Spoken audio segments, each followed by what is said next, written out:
أغمض عينيك وتذكر أغمض عينيك وتذكر تسبيحا حلوا كالعنبر. طيب بسم الله الرحمن الرحيم. الحمد لله والصلاة والسلام على رسول الله وبعد. I've been given 25 minutes. Yeah. So I will take up like 10 and then we can just go home. Yeah. Now, inshallah, I'll be honest with you, when Hamza told me to do a talk, and I didn't actually know he was inviting me to talk. He just said he'd come to have some dinner. And then right at the last minute, he said to me that you got to give a little talk. And then I agreed, but I kind of regret agreeing for a number of reasons.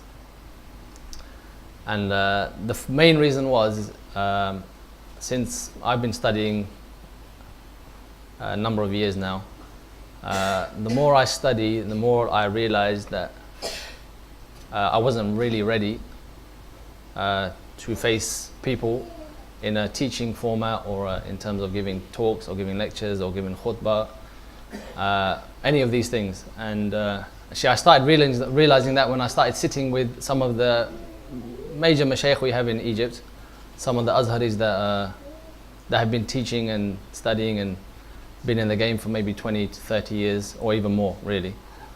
And then when I realized that, I also kind of started realizing that maybe many of the problems that we face today is that so many people are speaking a bit too early. Not because they don't know anything. Knowing things is different from really being ready to face people. There are many people that memorize things and have studied for many years, but the manhaj that we have given down to us by the scholars that preceded, that link that we have to the Prophet ﷺ all the way from 1400 years ago, it wasn't just like information that the Prophet ﷺ gave us. It was a manhaj, it was a way of thinking, it was a process that your mind had to go through to solve all the issues that you face, even though the times are different. And honestly, every time I come back to London, I kind of catch up with the local scene of who's doing what and who's saying things, and sometimes it's a bit sad actually. You get a bit depressed by seeing who is out there and who's giving information, and sometimes you just think this guy should not be on the screen. Even though he can speak Arabic, he knows some ahadith, he'll know some fiqh, but that's not the point. The point is that he hasn't got that manhaj. And I remember, this was like 2 years ago. So one of the main mashaykh I sit with, his name is Sheikh Amr, yeah? This guy is a genius, mashallah, he's a brilliant man. And one time he was really late for the class. Now if he's so late, he'll usually let us know that he's not coming. He'll message one of the students and we can kind of go home. But no message was coming, so we were waiting. So one of the, maybe I'd say senior students of Sheikh Amr decided to take the mantle, right? He sat on his chair, started giving a small reminder, and the Sheikh walked in. And now Sheikh Amr is like, just, how do I describe him? He's one of those guys that, you're shy to sort of even like give him the eyes, or he's big, commanding figure. He came in, yeah, and everyone just was like, waiting to see what would happen. And he just blew. He said, this chair, what I'm sitting on right now, he said, this is not something for anyone. It is for special people, people who deserved it, people who did their time, they sat their time. He goes, I didn't come here like this. We sat our time. It's not for anyone. Anyway, then after that he gave us another maybe 30 minutes. I think he maybe had a bad morning as well. He was a bit late, probably stuck in traffic. So he was all the combinations of things, but he really gave it to us. And that was probably the first time I realized that maybe there's something to this. And so yeah, I'll be honest with you, me being here on a platform speaking to many of you, I know I'm not ready. And maybe a lot of us, we need to realize who is ready from amongst us to be the face of the religion, even if it's on a small level, and who is not. And once we can start picking off who's ready and who's not ready, we can start taking our knowledge from people who are ready and maybe not necessarily taking it from those who are not ready. Okay, I'm going to give you now just a little thing I thought about whilst I was driving here. Kamil asked me if I prepared something, and I said to him, not really, but I have kind of. I thought about something on my way here, yeah, on the M25. So there are three things that I would advise any Muslim who is generally young, and I would give the same advice to their parents. If they didn't manage to do it for themselves, they should really, really make sure that their children get it done. And that is memorizing the Quran, all of it, a memorization of the Quran, learning tajweed to a very good level, to the point where when you hear someone reciting good tajweed, you know. And then after that, learning Arabic. Of all the times, I would say I personally have had major iman boosts, iman rushes, moments where I've basically felt very high in my religion. They've ranged, right? So I had, sometimes I'll be in a khutbah, it blew me away. Amazing. You leave feeling special. Could be talks, could be circles, could be the day of Arafah. The day of Arafah, anyone who's displayed Arafah is amazing. It's just an amazing experience. You don't realize maybe that you can make dua for maybe 6 to 7 hours. You're just literally sitting in sometimes one point, just asking Allah for anything you can think of. Yet that experience itself is amazing. And all it is really just you're making dua, but the place is special, it's blessed. Other times, listening to recitations, maybe even listening to nasheed sometimes can give you a boost, right? But of all the times that I have felt, me personally, that this is it, like the peak, was when I heard someone recite Quran properly from a bit of Quran that I knew and I understood it. These were the three combinations that will shatter you. And the very first time I remember in Egypt, I had studied some Arabic. Maybe I was there for like 7-8 months. Language was coming by. I was memorizing Quran at the same time, and I went and prayed behind Sheikh Rida. Yeah? Everyone who's been to Egypt will pray behind Sheikh Rida. Yeah, mashallah. Very nice voice, but precise. Not just nice song, very precise. And he started reciting the last verses of Surah Ma'idah. Surah Ma'idah, at the very end, discusses the actual story of when Isa alayhi salam makes dua for the table to come down and the companions eat from it. And then Allah discusses that incident. And I was just standing there. Usually, you just, as you do, when you maybe not understand it, and then suddenly he starts reciting those verses. And I'm sitting there thinking, yeah, I get it. I understand it. One of the best experiences of my life. Till this day, I still remember that same moment, the same masjid, the same spot I stood. It was mind-blowing. Amazing, amazing experience. I had that again another time, with another imam. Same thing. I was standing there. I heard some Quran that I had also memorized, because when you memorize Quran, it's different from you just hearing it when you've not memorized it. I understood it. So these three factors are the best moments of your life. I guarantee you.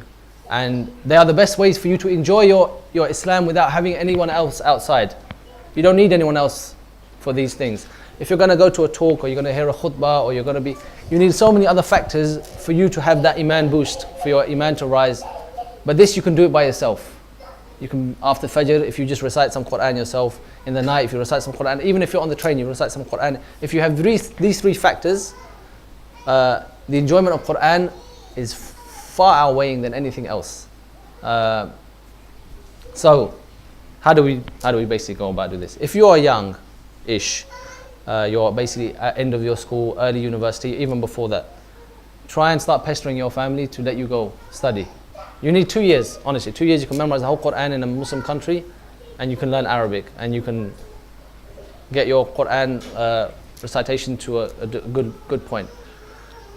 If you're a parent, you need to start thinking about your children going. It's better to go. You can do it here, no doubt. I know some people have done it, but when you go or you send someone out there, the environment is intense. They're surrounded by other students who are basically in the same situation as them. They will learn a lot faster. I mean, you'll eventually start memorizing 1-2 pages a day. You will be able to do it when you're in that environment. Whereas when you're here, You have so many other things maybe that are going to distract you, that you're not going to be able to do it at the same pace. But it can be done, no doubt. But I'm just saying, right now, if you have the opportunity to send your children, or you're able to go as a young guy or a young girl, go. Please go. Because you will come back, eventually when you come back home, and you will be on a different planet to everyone else.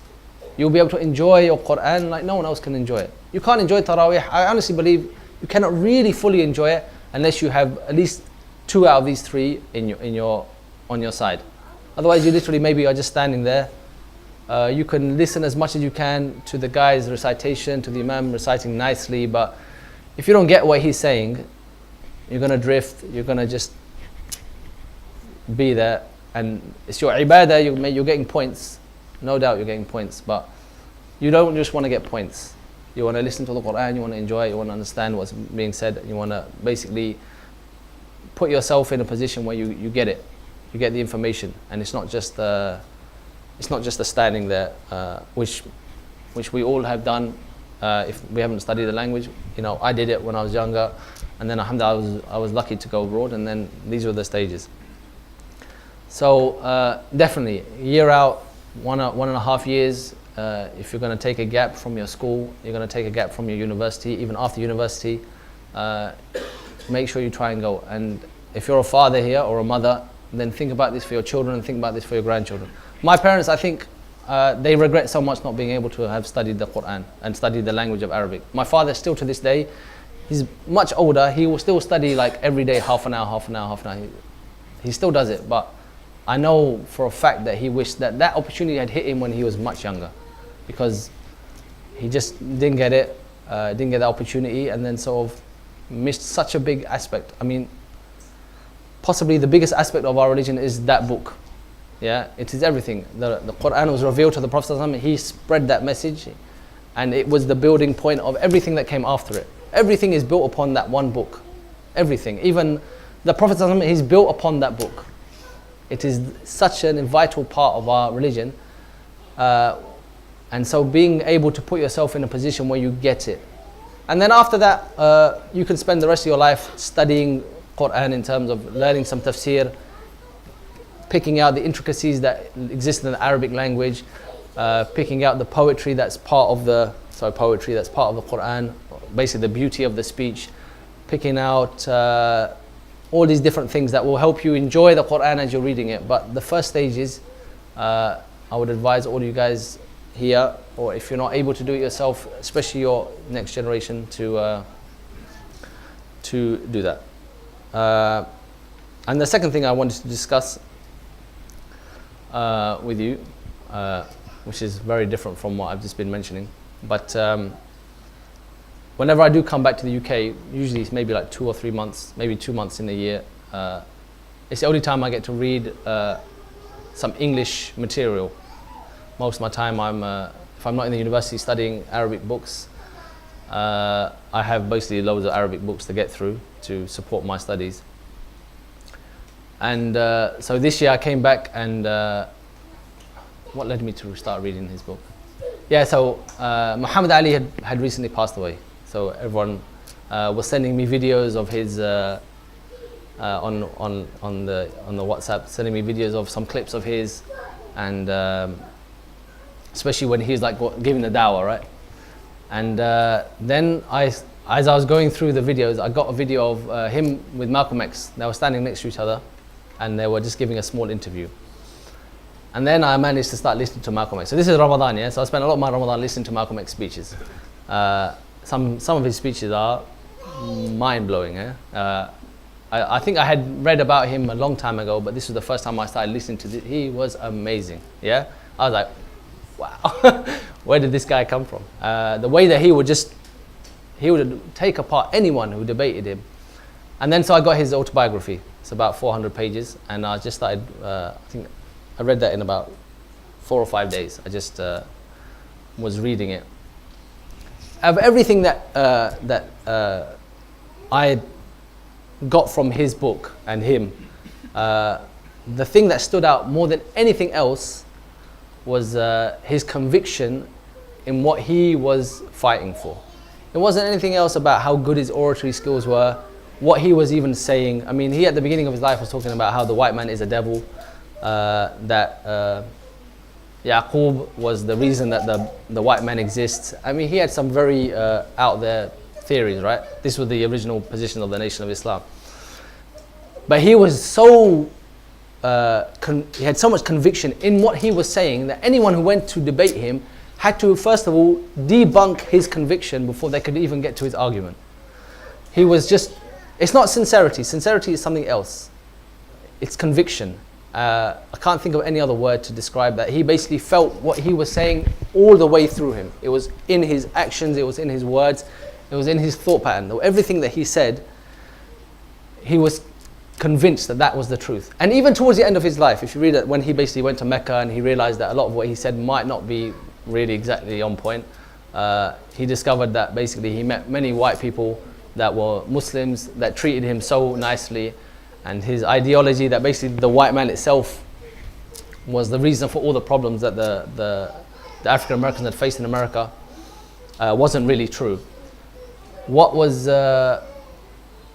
amazing, that even though he went through this phase, and towards the end of his life, I honestly believe he doesn't really know what to hold anymore. He's in this stage where he's kind of figuring out that is it the society of America that led the whites there to do what they did, or is it something else? He wasn't really sure what he wanted, but he was still convinced internally that something was wrong. Yeah. So now, why am I talking about this? In our daily lives now, when we face everything that we face, where we have lots of different problems that we are going to face here, and we are facing right now, and I think in the future you might find that it might get even more severe. You have to have a conviction in yourself. And how you build this conviction, I don't know. Yeah, but let's just say that we have to be convinced to the bone that what you hold is true. Because when you are that convinced, like he was, when someone starts to discuss with you or sees it in you, they're not going to be able to just debunk you easily. No way. They can't. If someone is that convinced, and he was convinced that the white man was a devil, and he would go on stage and he would argue with white people that they are devils, and they couldn't do anything. They couldn't beat him. Because not only did he come with past evidences to prove what he was saying, even though there are some big problems in that sort of mentality, that ideology, but he was just convinced to the bone.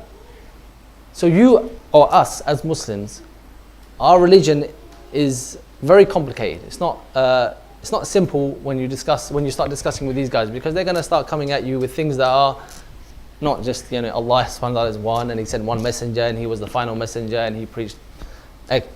No, they're going to start coming at you with things that are going to become a bit more complicated when you start responding to them. They're going to hit you with things about the Prophet and his marriages. They're going to start hitting you about slavery. They're going to start discussing things about all of these things that are so complicated. That's why I said when someone comes out to speak, it's not about saying the right things. It's about saying, it's about saying the right things in the sense that it's got to be suitable for the moment in time. A lot of the stuff that people will say is correct, but it's not suitable. So that's why I said that basically when people come out and they start responding to these allegations and responding to everything that is thrown at us, it has to not just be the right thing, but it has to be suitable to its time. There's a time in our history, the time of the companions, there were only 7 of the companions that spoke on behalf of the religion. 7. And then in the second generation, we have the 7 fuqaha of Medina. There were 7 fuqaha in Medina that spoke. The whole of Medina, they only had 7. In the time of Imam Malik, they said that no one gave fatwa in time of Imam Malik unless he was there. One man. But he was the go-to point. Because he gave, and there were people above him. So there was the generation before Imam Malik that was still sitting in Medina, and he was the only one that was allowed to speak. And so when he went, people would wait for him to come back. So response to these things has to be not just the right thing. It has to be munasib, what we call in Arabic. It has to be the right, just suitable. And that suitability doesn't come by learning information. It comes from getting that, like I said at the beginning, that manhaj. It comes to getting that way of thinking. So that way of thinking, I can guarantee you, if Imam Shafi'i was now, he'd be giving fiqh not based on what he's already said. What he's already said gave us a map. But now when he comes, and we have like a very different situation to what he was living in or what they were living in before, the fiqh that he's going to be given is going to be suitable to that time, to the time that we live in now. But, so, I guess my time is up. Those are the two things, or three things I really wanted to sort of mention to you. People being on the stage, they've got to be the right people. And we have to make sure that the right people are speaking on behalf of us, because when we have someone who's not right, he's going to mess things up for you. And as it's happening now, there are too many people speaking and they ruin things for us. Everything that we face is usually a reaction because some guy was on the TV saying some very strange things, and then you kind of have to deal with the mess that comes after it. The second thing I wanted to mention, conviction. Have conviction in what you hold. Get convict. Believe it. Wallahi, just believe it. Allah subhanahu wa ta'ala says in the Quran, Ya ayyuhalladhina amanu, O you who believe, aminu. Believe. He's telling them who are the believers, he's calling them believers, he says believe. Which means you can convict yourself, you can raise your conviction. You have to really believe it. Really believe that Allah subhanahu wa ta'ala is one. He sent you a final messenger. That messenger is suitable for every time. Everything that he said is the right thing for every moment.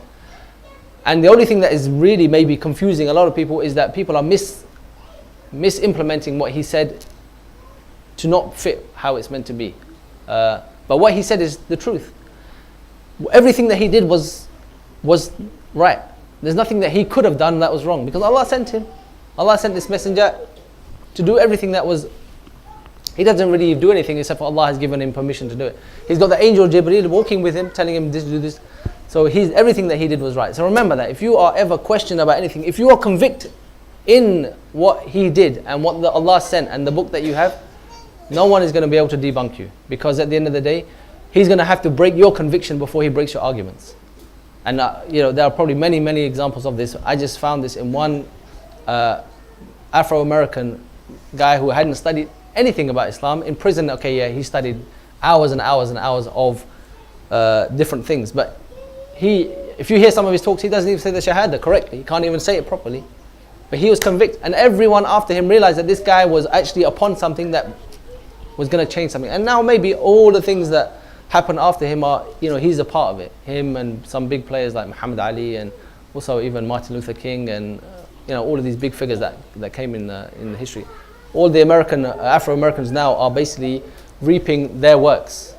So even if we don't necessarily see our works being reaped, they will come later on. And the very last thing I'm going to say is just to think about the Quran. Please, please, please focus your time in memorizing the Quran, doing its correct tajweed. I only say tajweed, people are basically get a lot caught up about, why do I have to recite correct tajweed? I don't want to get into the argument, but when you do recite it correctly and you hear it being recited correctly, you feel it. It adds to the feeling of the Quran. And Allah subhanahu wa ta'ala, when he sent his book, he sent it with a way of reciting it.